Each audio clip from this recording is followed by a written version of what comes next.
پیٹ سائل کبھی آنکھوں میں یہ بھر دیتے ہیں یا تو سر دیتے ہیں فردوس میں گھر دیتے ہیں یا تو سر دیتے ہیں فردوس میں گھر دیتے ہیں دل سے بتلا کوئی مانگے تو گوہر دیتے ہیں نعرہ سلوات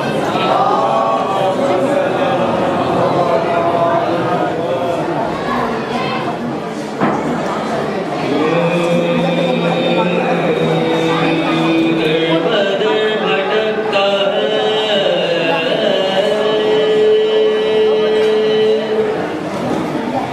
کیوں در بدر بھٹکتا ہے یہ مرتضیٰ سے بھی کیوں در بدر بھٹکتا ہے یہ مرتضیٰ سے بھی کیا تجھ کو چاہیے نہیں کیا تجھ کو چاہیے نہیں دست خدا سے بھی کیوں در بدر بھٹکتا ہے لے مرتضیٰ سے بھی ہم تو ہیں بس فقیر جناب امیر کے ہم تو ہیں بس فقیر جناب امیر کے ہم مانگتے نہیں ہم مانگتے نہیں کسی بے نوا سے بھی کیوں در بدر بھٹکتا ہے دوزخ میں گھر بنایا فدا تم نے چھین کر دوزخ میں گھر بنایا فدا تم نے چھین کر دے دیتی مانگ لیتے اگر فاطمہ سے بھی نعرہ سلوات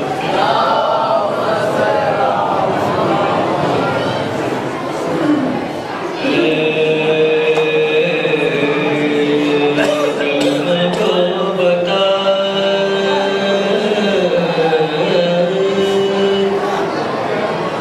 کلمہ کو بتا کہ ہوا کار ساز کو کلمہ کو بتا کہ ہوا کار ساز کو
اس قوم کے رونے کو یہی بات بڑی ہے تاریخ ذرا سانس کا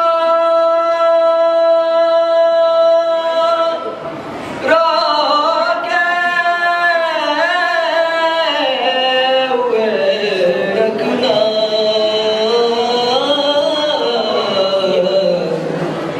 تاریخ ذرا سانس کو روکے ہوئے رکھنا عمران کی غیرت سوئے دربار چلی ہے عمران کی غیرت سوئے دربار چلی ہے اس قوم کے رونے کو یہی بات بڑی ہے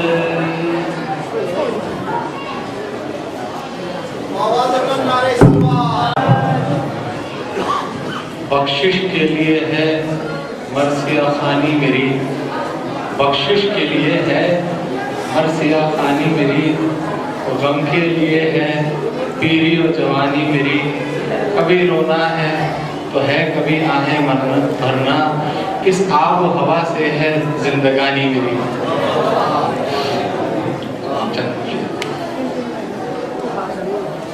جو بھی مصروف ہے ثنائے شہداء رہتا ہے وہ رہتا نہیں پر نام سدا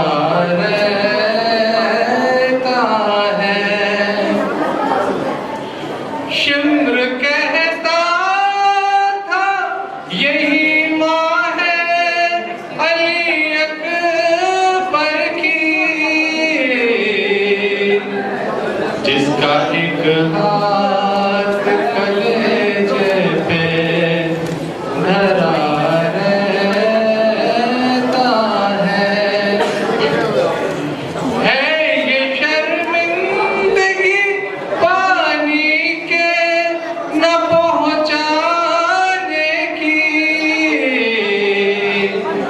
نیز پر بھی سر آباد جھکا رہتا ہے نیز پر بھی سر آباد جھکا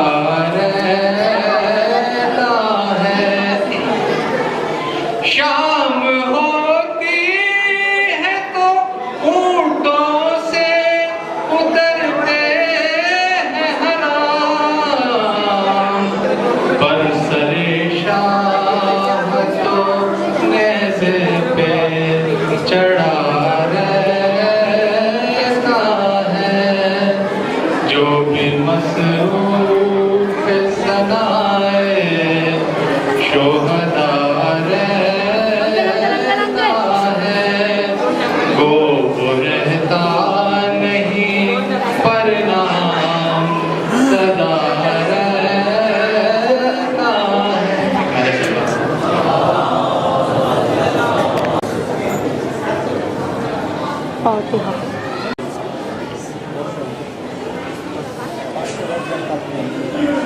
أعوذ بالله السميع العلي العظيم من الشيطان اللعين الرجيم بسم الله الرحمن الرحيم الحمد لله الذي جعل كمال دينه وتمام نعمته بولایت امیر المومنین علی ابن ابی طالب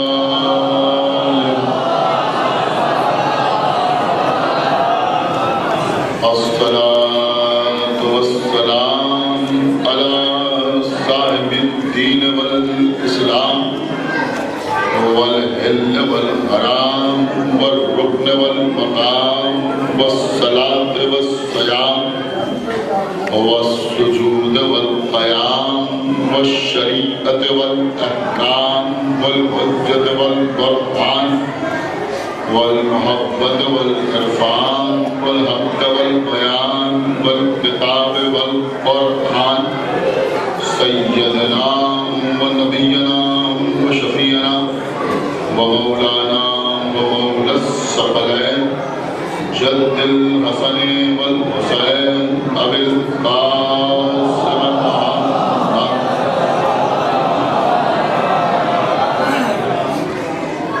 وعلى اہل بیتہ الطیبین الطاہرین المعصومین المظلومین المنتخبین المنتجبین الذین اذهب اللہ عنہم الرجس وطہرہم تطہیرا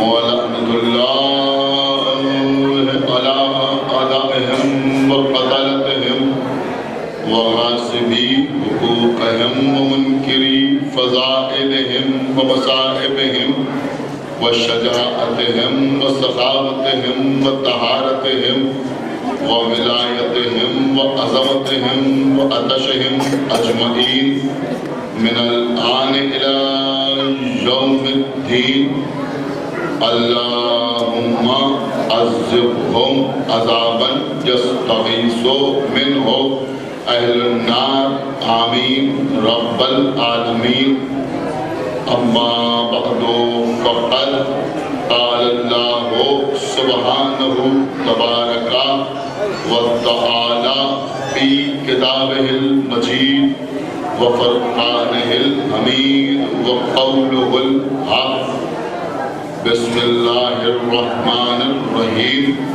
والذی بعث فی الأمیین رسولا منہم یتلو علیہم آیاتہ ویزکیہم ویعلمہم الکتاب والحکمہ صلوات محمد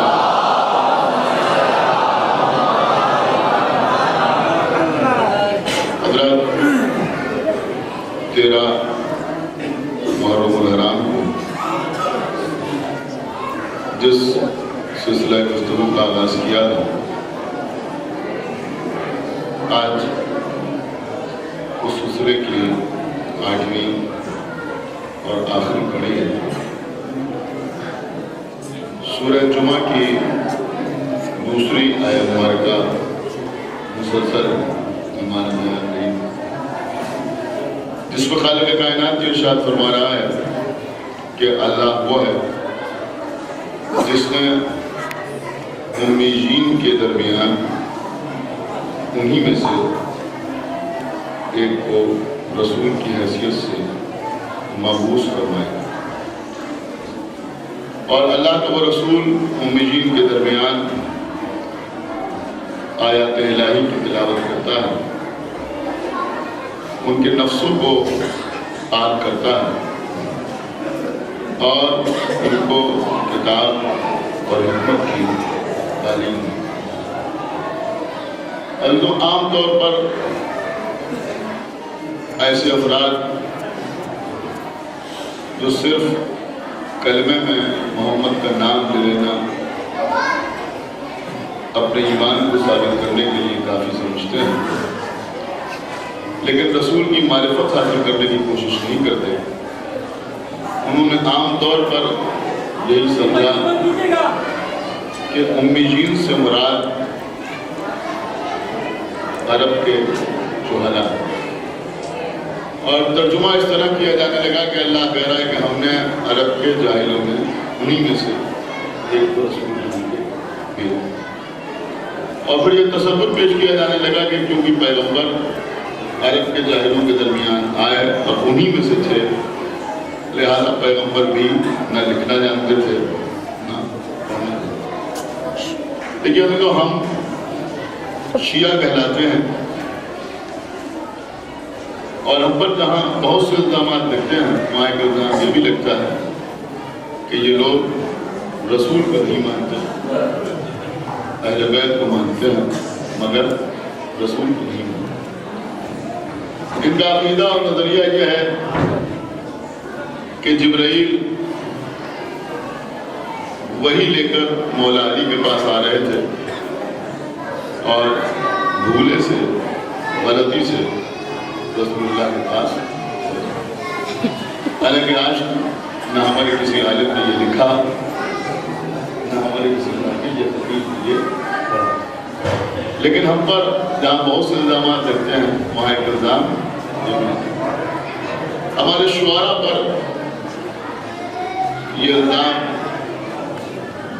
بہت بڑے بڑے لوگ لگاتے ہیں کہ یہ لوگ نعت کہنا نہیں جانتے، منقبت کہنا جانتے ہیں، اور ایک ٹیکنیکل بات لوگ کرتے ہیں کہ جب یہ نعت کہتے ہیں تو اس میں آورد ہوتا ہے اور جب منقبت کہتے ہیں تو اس میں آمد ہوتا ہے۔ اب یہ آورد اور آمد میں آپ کو اس وقت باقاعدہ سمجھا نہیں سکتا، بس آپ یوں سمجھیں کہ وہ کہنا یہ چاہتے ہیں کہ جب یہ نعت کہتے ہیں تو ایسا لگتا ہے کہ جیسے ڈھونڈ ڈھونڈ کے الفاظ لا رہے ہیں، کوشش کر کے تخیل پیش کر رہے ہیں، یعنی دل نہیں چاہ رہا ہے مگر شعر کہہ رہے ہیں، لیکن جب منقبت کہتے ہیں تو آمد ہوتی ہے اور ایسا لگتا ہے کہ جیسے ان کا دل چاہ رہا ہے اور روانی کے ساتھ، جبکہ عزیزوں حقیقت یہ ہے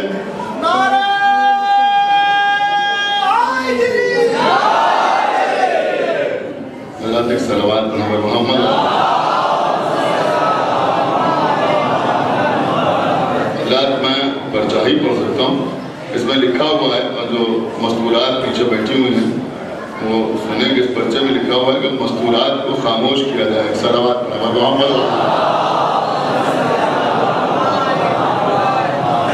کیا آپ کے سامنے عرض کروں کہ جو کام لوگ خود اپنے گھر میں نہیں کر پاتے وہ ہم سے کرتے ہیں، ایک صلوات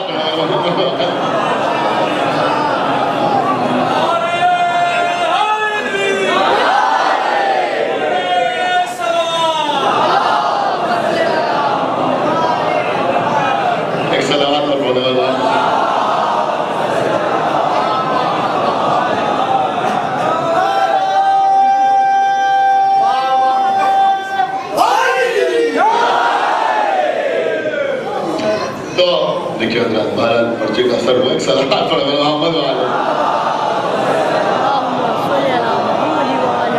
دیکھیں بات کہاں سے کہاں جاتی ہے، تو میں عرض کر رہا تھا لوگ یہ کہتے ہیں کہ یہ لوگ نعت کہنا نہیں جانتے، منقبت کہنا جانتے ہیں، حالانکہ وہ یہ بھول جاتے ہیں کہ جس نے سب سے پہلے نعت کہی وہ ہمارا ہی صلوات پڑھنا محمد والے،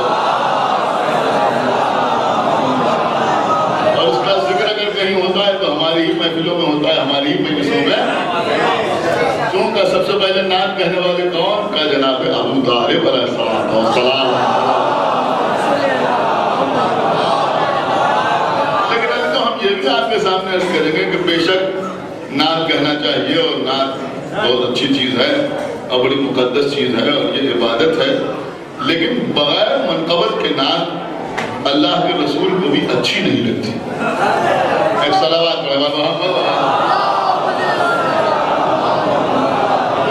آپ کا ہزاروں مرتبہ سنا ہوا واقعہ ہے، لیکن اس میں ایک گوشہ پیدا کرنا میرا کام ہے، لہٰذا میں عرض کر رہا ہوں عزیزوں کہ پیغمبر اسلام مدینے کی گلیوں سے گزر رہے ہیں، پیغمبر کے ایک دوش پر امام حسن ہے، دوسرے دوش پر امام حسین، اور پیغمبر اسلام دونوں شہزادوں کی شان میں حدیثیں ارشاد فرما رہے ہیں۔ دیکھیے عزیزوں ایک جملہ میں آپ کے سامنے عرض کر رہا ہوں، انشاءاللہ آپ جملے کو محسوس کریں گے کہ عزیزوں جب متکلم بدلتا ہے تو کلام کی حیثیت بھی تبدیل ہوتی جاتی ہے۔ لیکن غور کیجیے جو بات میں عرض کر رہا ہوں، جیسے جیسے متکلم کا معیار بڑھتا جاتا ہے ویسے ویسے کلام کا معیار بھی بڑھتا جاتا ہے۔ غور کیا آپ نے یہ نہیں غور کیا؟ خدا کے لیے بہت بیدار ہو کے سنیے گا۔ ایک دوست نے ایک دوست سے کہا کہ نماز پڑھو تو اسے مشورہ کہا جائے گا، سمجھا؟ ایک دوست نے ایک دوست سے کہا کہ نماز پڑھو تو اسے مشورہ کہا جائے گا۔ آپ کے باپ نے آپ سے کہا کہ نماز پڑھو تو اسے حکم کہا جائے گا۔ غور کیا؟ خدا کے لیے توجہ فرمائیے گا، یہ غور فرما رہے ہیں آپ۔ ایک دوست نے ایک دوست سے کہا کہ نماز پڑھو تو اسے مشورہ کہا جائے گا۔ باپ کے بیٹے سے کہا نماز پڑھو تو اسے حکم کہا جائے گا۔ ایک فقیر نے لوگوں سے کہا کہ نماز پڑھو تو اسے فتویٰ کہا جائے گا۔ معصوم نے کہا کہ نماز پڑھو تو اسے حدیث کہا جائے گا۔ قرآن میں اللہ نے کہا کہ نماز پڑھو تو اسے آیت کہا جائے گا۔ ایک صلوات پڑھے گا محمد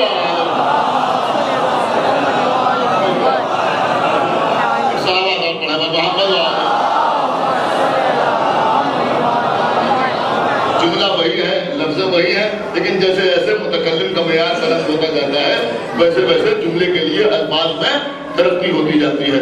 اب عزیزو یہی مسئلہ یہاں ہے کہ اگر ہم امام حسن اور امام حسین کی شان میں کچھ کہیں تو اسے قصیدہ کہا جائے گا، لیکن اگر پیغمبر اسلام اپنے بچوں کی مدح کریں سمجھ رہے ہیں تو اسے منقبت نہیں کہا جائے گا، پھر کیا کہا جائے گا؟ کہ اسے حدیث کہا جائے گا۔ اب پیغمبر حدیثیں ارشاد فرمانے کیا فرمانے؟ کہ الحسن والحسین السیدہ شباب اہل الجنہ، حسن اور حسین جوانان جنت کے سردار ہیں۔ پیغمبر فرمانے حسن منی وانا من ہو، حسن مجھ سے ہے میں حسن سے ہوں، حسین منی وانا من الحسین، حسین میرا مجھ سے ہے میں حسین سے ہوں۔ احب اللہ من احب حسینہ و ابغض اللہ من ابغض حسینہ، حسین سبت من الاسباط، حسین نواسوں میں ایک نواسا ہے۔ یہ حدیثیں بیان کرتے ہوئے پیغمبر آگے بڑھ رہے ہیں۔ ہذا حسین فارفو ہو، یہ میرا حسین ہے اسے پہچان لو۔ ان الحسین مصباح الہدی و سفینۃ النجات، میرا حسین ہدایت کا چراغ ہے اور سفینہ نجات ہے۔ پیغمبر چلے جا رہے ہیں، سامنے سے ایک بوڑھا صحابی آتا ہوا نظر آیا۔ تفصیلی ہوئی بات ہے آپ کی نا، ایک بوڑھا صحابی سامنے سے آتا ہوا نظر آیا۔ صحابی نے دوش رسول پر دونوں بچوں کو دیکھا۔ اب جو بچوں کو دیکھا تو بچوں کو مخاطب کر کے کہا کہ یا حسنین نعمت مرکب، کہ اے حسنین کیا اچھا مرکب ہے، کیا اچھی سواری ہے۔ سنایا کیا اچھا مرکب ہے، کیا اچھی سواری ہے۔ تو پیغمبر نے ڈالا اور ڈال کے کہا کہ یہ نہ کہو بلکہ یوں کہو کہ نعم الراکب و نعم المرکب۔ سنایا نعم الراکب و نعم المرکب، یعنی کیا اچھے سوار ہیں اور کیا اچھی سواری ہے۔ اگر آپ نے محسوس نہ کیا ہو تو میں آپ کو یاد دلاؤں کہ بھئی صحابی نے کیا کیا؟ صحابی نے کہا نعم المرکب، کیا اچھا مرکب ہے۔ اس وقت مرکب کون بنا ہوا تھا؟ کہ مرکب تھے وہ پیغمبر اسلام، یعنی صحابی نے پیغمبر کی تعریف کی۔ آج مسلمانوں کی زبان میں پیغمبر کی تعریف کو نعت کہتے ہیں۔ کیا سنا آپ نے؟ پیغمبر کی تعریف کو نعت کہتے ہیں۔ تو صحابی نے خالص نعت پڑھی، لیکن پیغمبر کو خالی نعت اچھی نہیں لگی۔ پیغمبر نے کہا کہ نہ کہو بلکہ یوں کہو کہ نعم الراکب و نعم المرکب، کیا اچھے سوار ہیں اور کیا اچھی سواری ہے۔ یعنی نبی بتا رہے ہیں کہ نعت کرنے سے پہلے میرے اہل بیت کی مرتبت کرو، صلوات کرو عمل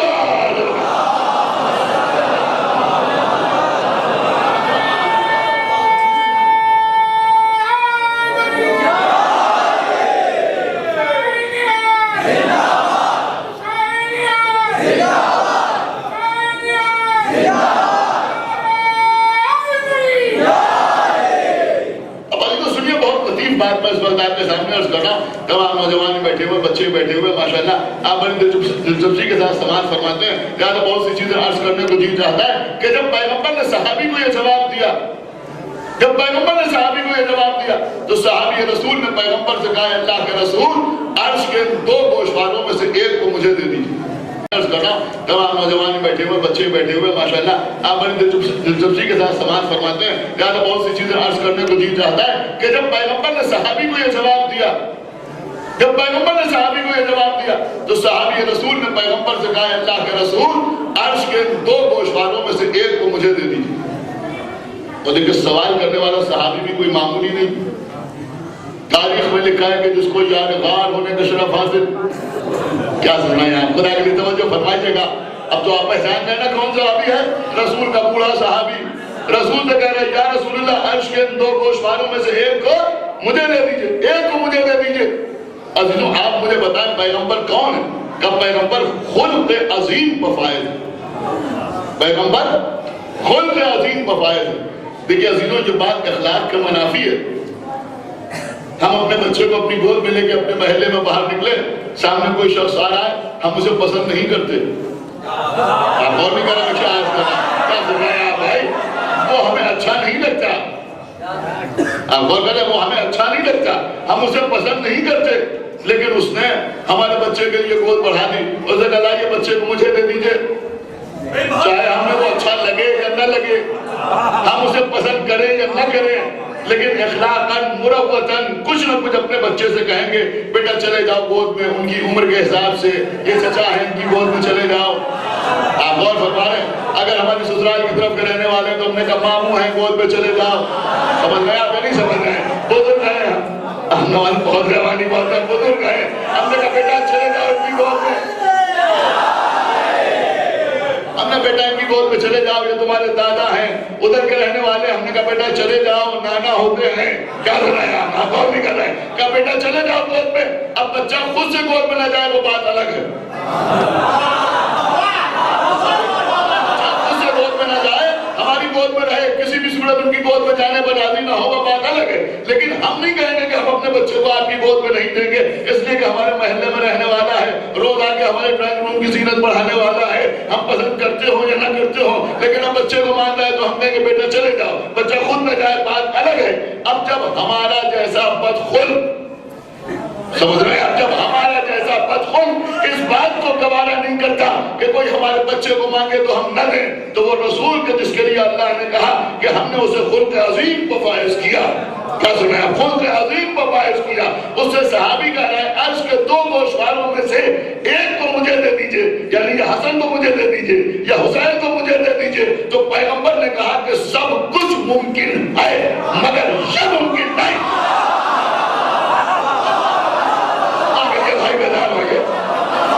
پیغمبر نے کہا بھائی سب کچھ ممکن ہے مگر یہ ممکن نہیں ہے، نہ میں حسن کو تجھے دے سکتا ہوں نہ میں حسین کو تجھے دے سکتا ہوں۔ اب یہاں پر لوگوں نے اس کی علت یہ بیان کی، سبب یہ بیان کیا کہ اگر پیغمبر امام حسن کو دے دیتے تو امام حسن سوچتے کہ نانا بھیا حسین سے زیادہ محبت کرتے ہیں، انہیں نہیں دیا مجھے دے دیا، کیا سنایا، اور اگر امام حسین کو دے دیتے تو وہ یہ سوچتے کہ نانا بھیا حسن سے زیادہ محبت کرتے ہیں، مجھ سے نہیں کرتے اس لیے مجھے دے دیا ان کو نہیں دیا۔ عزیزوں یہ دوسرے سوچیں تو سوچ سکتے ہیں مگر کم سے کم ہم یہ نہیں سوچ سکتے، کیوں کہ اس لیے کہ جو بچے، اب جملہ اس کا لفظ سمجھنا آپ کا کام ہے، جو بچے آغوش مادر میں لوح محفوظ کی تلاوت فرمائیں،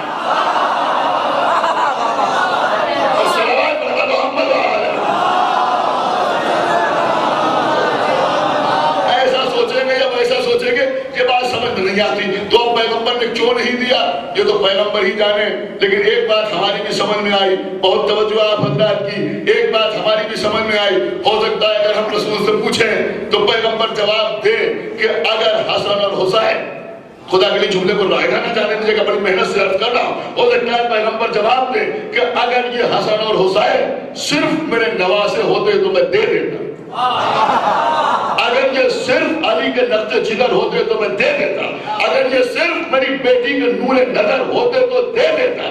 یہاں مسئلہ یہ ہے، سنیے گا، مسئلہ یہ ہے کہ میرے یہ دونوں بیٹے ہیں قرآن ناطق،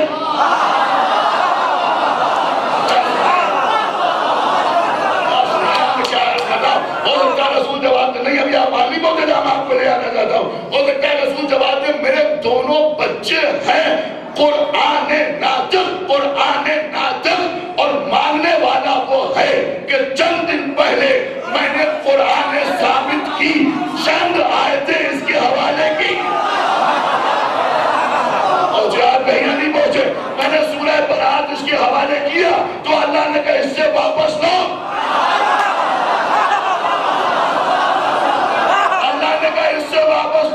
یہ تو آپ تبلیغ کریں، یہ وہ تبلیغ کرے جو آپ جیسا ہو، یہ جو آپ سے ہو، تو جب اللہ اسے قرآن ثابت اٹھانے کے لائق نہیں سمجھتا،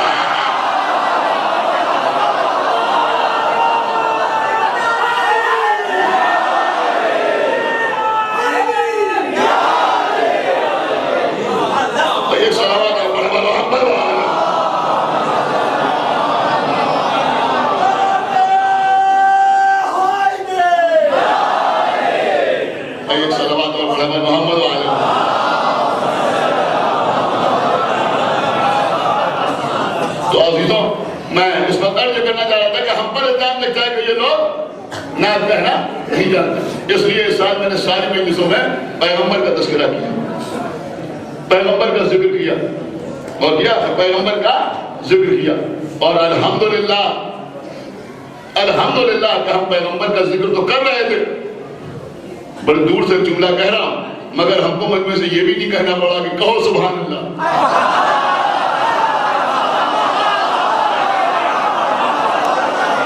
لیکن صلوات کا محمد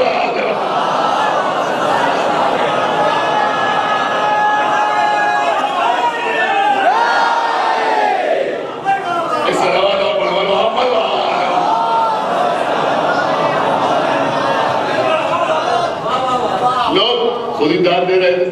تو اب لوگ سمجھیں کہ پیغمبر کا ذکر ہو, مگر بھیا قاعدے سے پیغمبر کا ذکر ہونا, سمجھ رہے ہیں آپ, پیغمبر کی صحیح معرفت حاصل ہونا. ایسا نہ ہو کہ لوگ جائیں تو پیغمبر کو اپنا جیسا کہتے ہوئے جائیں, ایسا نہ ہو کہ لوگ جائیں تو پیغمبر کے بارے میں کچھ عجب عجب خیال لے کے جائیں, اور کیا عجب عجب خیال لے کے جائیں.